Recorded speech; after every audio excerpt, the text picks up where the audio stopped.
हम हर साल जो है ना, जो मंदिरों के ऊपर बड़ा पैसा खर्च करते हैं, मंदिरों के पैसे खर्च करते हैं और दंगलों के ऊपर खर्च करते हैं। जो मेले लगते हैं, दंगल होते हैं ना, उसमें पैसा खर्च करते हैं। करते नहीं करते, हम हर साल मंदिरों के ऊपर, दंगलों के ऊपर पैसा खर्च करते हैं।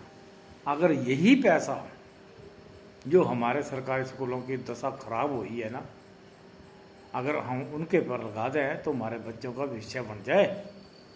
बनेगा नहीं बनेगा?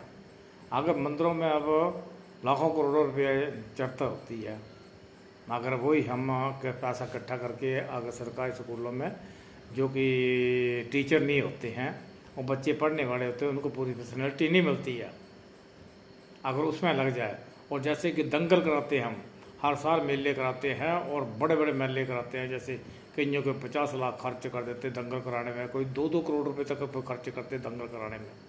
उनमें कि कईयों को बटोइयाँ देते, मोटरसाइकिल देते हैं बड़े बड़े पहलवानों को, और कारें भी देते हैं, और कई बार तो ट्रैक्टर तक भी उनको देते हैं, बड़े दंगलों वाले पहलवानों को। चलो दे दिया।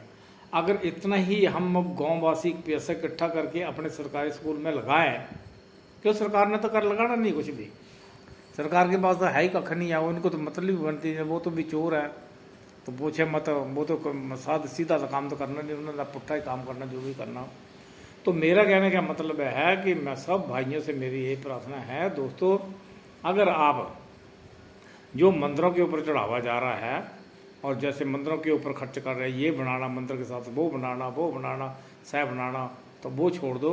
अगर 4 कमरे बनाने हैं तो अपने स्कूल के ही सरकारी स्कूल है उसमें बढ़ा दो। सरकार के पास कुछ भी नहीं है, वो तो टॉयलेट तक भी नहीं बना के देती हैं। टॉयलेट का पैसा तो सरकारी स्कूल में आ जाता है, मगर वो टॉयलेट वैसे टॉयलेट अच्छी नहीं होते वहाँ पे। तो मेरा कहने का मतलब ये है कि आप लोग गाँववासी अब सरकार के ऊपर मत भरोसे बैठे रहो।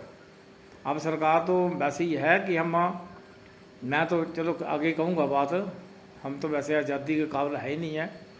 तो मैं कहता हूँ कि ये जो पैसा है, जो दंगलों और मंदिरों का पैसा, अगर हम अपने सरकारी स्कूलों में लगाए जाएंगे, अगर वहाँ पे 4-5 टीचर रख लें हम अपनी जेब से, तो टीचरों का भी खर्चा निकल जाएगा। जो बेले बंदे बैठे जिन्होंने ग्रेजुएशन कर दिया है, MA BA करती है, PhD तक भी की है बच्चों ने, तो मेरा कहने का मतलब है उनको भी 4-6 बंदे हम जैसे जैसे हमारी पहुँच होगी वैसे वैसे बंदे रख लेंगे।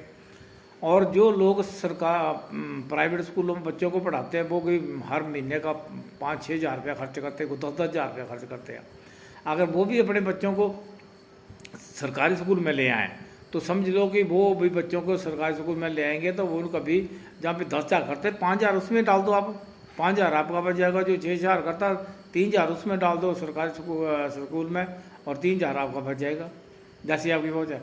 तो ये जो है ना, उसकी जो देख रेख है वो गाँववासी खुद करें, और गाँववासी में कुछ बंदे जो हैं जो पढ़े लिखे रिटायर हो गया, वो भी सहयोग दे सकते हैं, तब हमारा देश चलेगा। नहीं तो ये देश चलने वाला नहीं है। ये तो दिन पर दिन खटारा हालत में ही देश चल रहा है। अब देख लो सरकारें क्या कर रही हैं, वादे तो बड़े बड़े कर रहे हैं, पल्ले इनके कख है नहीं। तो ये बात है कि मैं कहता हूँ कि आप लोग इस चीज़ में सहयोग दो। मंदिरों को जाना छोड़ दो, जाओ। वैसे मैं भी मंदिर जाता हूँ, ऐसा नहीं जाता हूँ। और दंगलों में भी जाना छोड़ दो। दंगलों में भी ऐसा होता कि दुनिया भर की वहाँ पे कागज गंदगी डाल के जाते हैं, फिर जब तूफान चलता वही कागज कूड़ा कहीं के दुकानों के साथ चिपके, के मकानों के साथ चिपके, या पूरे झाड़ियों के साथ चिपके होते हैं। तो ये है कि दंगल छोटा करा दो, कराना चाहते हैं करा लो, जब मैं ना करूँगा। तो ये मेरी कहा था कि आपको लोगों को मेरी स्कीम अच्छी लगी है, मैं तो इसको बढ़ चढ़ के बताने वाला हूँ, मगर वीडियो लंबी बन जाती है। तो आप ये है इस चीज़ में सहयोग रखो। अगर सरकार को बातें मत करो, खुद अपने सरकारी स्कूल को संभाल लो। बस यही कहूँगा कि सरकारी स्कूल के ऊपर खुद जाओ, वहाँ पे खुद भी पेड़ पौधे लगाओ, फूल लगाओ, और बच्चों के बात हिल मिल जाओ, और फिर बच्चों की पढ़ाई के ऊपर ध्यान रखो कैसे चलता। और अपनी एक प्राइवेट जो सरकारी डिस्पेंसरी होती है, तो उसका पर भी ध्यान रखो। तो आपका सुधर जाओगे, बीमारियों से सुधर जाओगे, और पढ़ने से भी सुधार हो जाएगा। जय हिंद, जय भारत।